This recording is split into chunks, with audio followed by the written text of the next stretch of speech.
In the late 1980s, New York City was a place shaped by contradiction. Towering ambition and economic reinvention coexisted with fear, mistrust, and some of the highest crime rates in the nation. For many residents, daily life meant navigating uncertainty, particularly in neighborhoods where poverty, racial segregation, and aggressive policing intersected. Central Park, long considered the city's symbolic heart, reflected those tensions. By day, it was a place of recreation and escape. By night, it had become a focal point of public anxiety. 5 teenagers, Kevin Richardson, Raymond Santana, Antron McCray, Yusef Salaam, and Corey Wise, grew up in this environment. They lived in Harlem and the South Bronx, communities rich in culture and resilience, but often portrayed through a narrow lens of crime and disorder. Each came from working-class families. They attended local schools, played sports, and spent time with friends, navigating adolescence in a city that offered both opportunity and risk. Their lives, like those of many teenagers, were largely ordinary. They were sons, students, and friends. None had any expectation that their names would soon become nationally known, linked forever to one of the most controversial criminal cases in American history. On the evening of April 19, 1989, a large group of teenagers entered Central Park. Some rode bikes, others ran, laughed, and socialized.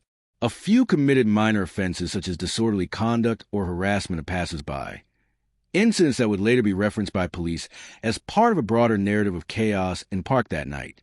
At approximately 1:30 a.m., a 28-year-old woman jogging in the park was found severely injured in a remote area near the North Woods. She had suffered a brutal assault and was unable to communicate when discovered. Emergency responders transported her to the hospital in critical condition. News of the attack spread quickly, and the city reacted with shock and outrage. Law enforcement faced immense pressure. The crime was violent, highly publicized, and symbolically charged. Central Park was not supposed to be a place of terror. The demand for swift justice was immediate and intense. Police began rounding up teenagers who had been in the park that night. Dozens were questioned. Eventually, 5 youths were detained and subjected to prolonged interrogations. Some were questioned for hours without attorneys present. Several did not have parents or guardians in the room for much of the process. The interrogations were not fully recorded, leaving only partial documentation of what transpired. Over time, each of the 5 teenagers provided statements to police. These statements, later referred to as confessions, described varying levels of involvement in the assault. However, they conflicted with one another and with physical evidence from the crime scene. Despite these inconsistencies, prosecutors moved forward, relying heavily on the statements as the foundation of their case. Televised excerpts of confessions aired across the city. Headlines declared the case solved. Public opinion hardened rapidly. Political figures weighed in, calling for a harsh punishment. Newspapers framed the accused as symbols of lawlessness rather than as minors with legal rights. Within weeks, the 5 teenagers were formally charged. The narrative had taken hold. The crime had been committed by a group, and those responsible had been identified. Few voices questioned the process that led to their arrests. Fewer still asked whether the investigation had been shaped more by fear and urgency than by evidence. As the city moved forward, preparing for trial, the lives of 5 families were irrevocably changed. Childhoods ended abruptly. What remained was a legal battle that would expose deep flaws in the criminal justice system and ignite a national conversation about race, policing, and the reliability of confessions. The story was only beginning. In the weeks following the arrests, the machinery of the criminal justice system moved quickly. Prosecutors in Manhattan prepared a case built largely around the statements obtained during police interrogations. Despite the absence of DNA evidence linking the 5 teenagers to the assault, officials maintained confidence that the confessions, taken together, told a coherent story of group involvement. Behind the scenes, however, the case was far from straightforward. The statements differed on nearly every major detail: who initiated the attack, who restrained the victim, where specific acts occurred, and even whether certain defendants were present at key moments. Some youths placed themselves at the scene, but denied direct involvement, while others described actions that were contradicted by medical findings and forensic evidence. Physical evidence from the crime scene posed challenges for the prosecution. Semen recovered from the victim did not match any of the defendants. No fingerprints, hair, or fibers conclusively linked them to the assault. The victim herself, due to the severity of her injuries, had no memory of the attack and could not identify her assailants. Despite these gaps, prosecutors argued that the crime was a result of a group assault, emphasizing the atmosphere in the park that night and the teenagers' presence there. They framed inconsistencies in the statements as minor differences expected in traumatic events involving multiple participants. Defense attorneys, many of whom were appointed public defenders, raised serious concerns. They argued that the confessions were coerced, shaped by leading questions, and extracted from minors who were exhausted, frightened, and eager to go home. They pointed out that some interrogations lasted more than 10 hours, and that several defendants recanted portions of their statements almost immediately. As pretrial hearings unfolded, motions to suppress the confessions were denied. Judges ruled that the statements were admissible, concluding that they had been given voluntarily under the legal standards of the time. With that decision, the course of the trial was largely set. The trial itself was split into two proceedings due to the number of defendants. Kevin Richardson, Raymond Santana, and Antron McCrae were tried together, while Yusef Salam and Corey Wise were tried separately. This structure, prosecutors argued, would make the case clearer for juries. Defense teams worried it would reinforce a perception of collective guilt. Media coverage intensified as the trials began in 1990. Newspapers ran daily updates, often emphasizing the brutality of the crime and the emotional weight of the victim's suffering. The accused teenagers were frequently described using dehumanizing language, reinforcing stereotypes that had long shaped public narratives about crime in the city. Inside the courtroom, jurors heard hours of testimony focused on confessions.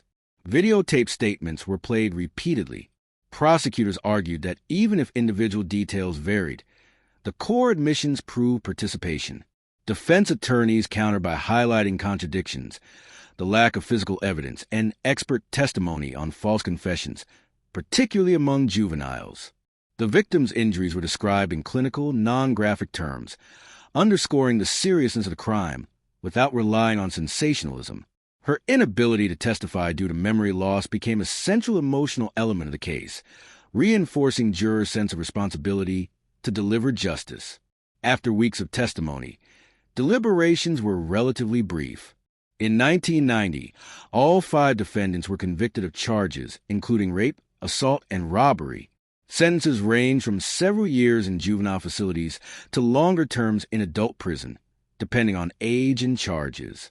The verdicts were met with widespread approval from much of the public. Editorials praised law enforcement for restoring a sense of order. Political leaders cited the case as evidence that the justice system was working. For the families of convicted youths, however, the outcome was devastating. Appeals were filed almost immediately, focusing on the reliability of the confessions and the lack of corroborating evidence. But appellate courts upheld the convictions, finding no reversible legal errors under existing standards. As the 5 young men entered prison, the case faded from headlines. For the city, it appeared resolved. For those incarcerated, it marked the beginning of years spent insisting on their innocence. Years that would eventually collide with new evidence, advances in forensic science, and a confession from an unexpected source. What followed would force the justice system to confront uncomfortable truths about interrogation practices, racial bias, and the cost of getting it wrong. As the years passed, the convictions of the 5 young men appeared settled in the eyes of the legal system. Appeals had been exhausted, and courts consistently upheld the verdicts. Yet outside the courtroom, doubts about the case never fully disappeared. Journalists, legal scholars, and civil rights advocates continued to point to the same unresolved issues: the absence of physical evidence, the inconsistencies in confessions, and the vulnerability of juvenile suspects subjected to prolonged interrogation.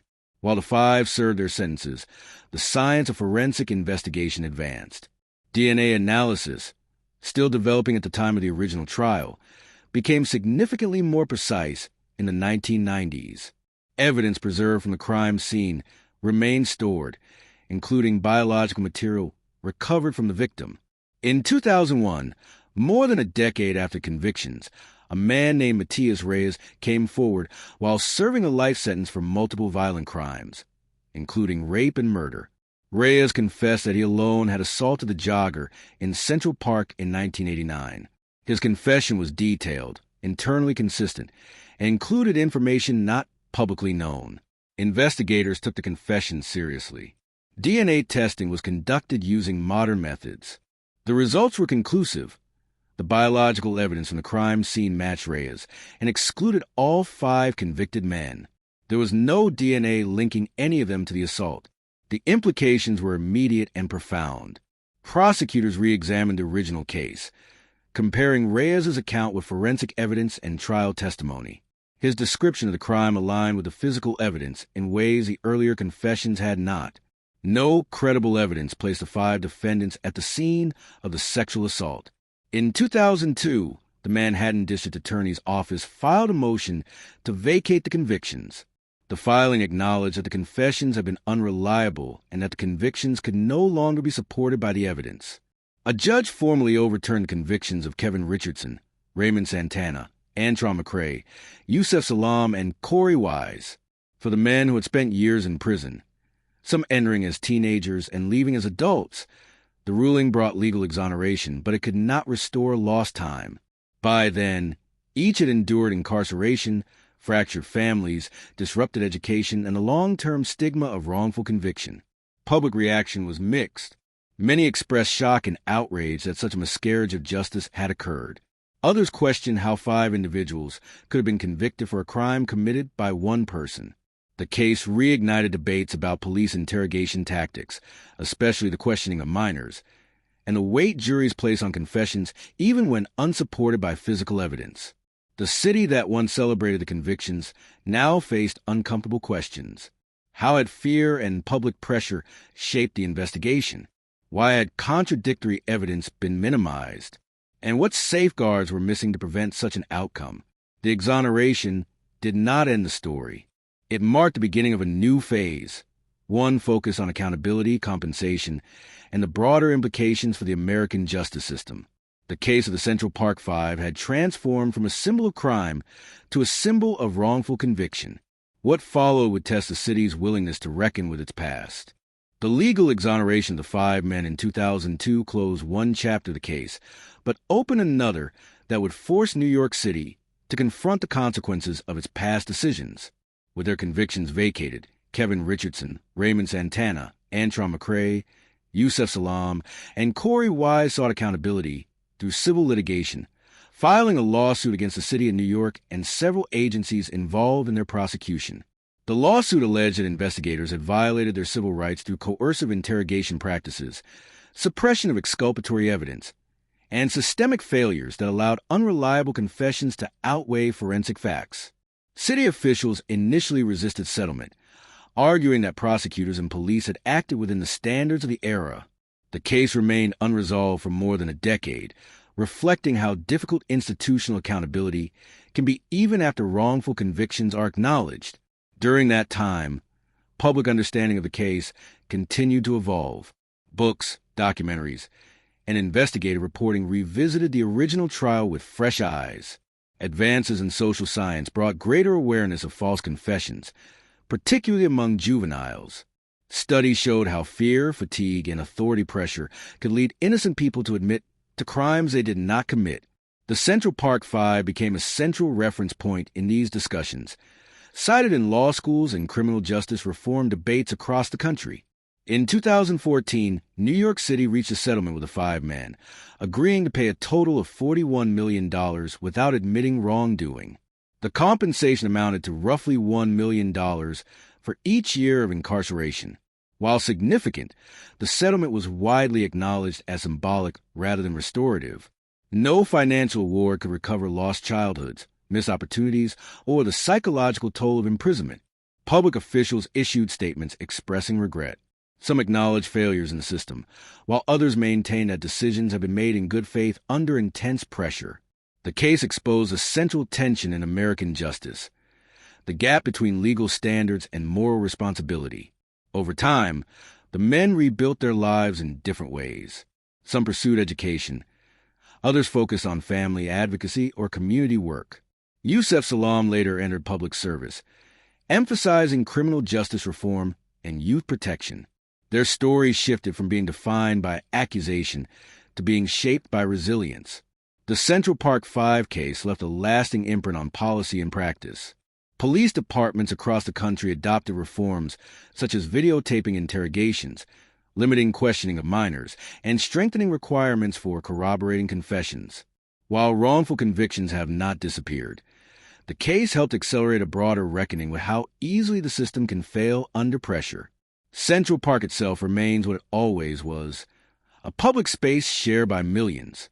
But beneath its paths and trees lies a history that continues to inform debates about justice, race, and truth. The case stands as a reminder that the pursuit of safety must never come at the expense of fairness, and that certainty achieved too quickly can obscure deeper truths. In the end, the story of the Central Park 5 is not only about a crime or a trial. It is about how narratives are formed, how power is exercised, and how institutions respond when they are forced to look back at their own actions. It is a lesson written not just in court records and settlements, but in lives altered by decisions made in moments of fear. Justice, the case reminds us, is not defined solely by verdicts, but by the willingness to question them when evidence demands it.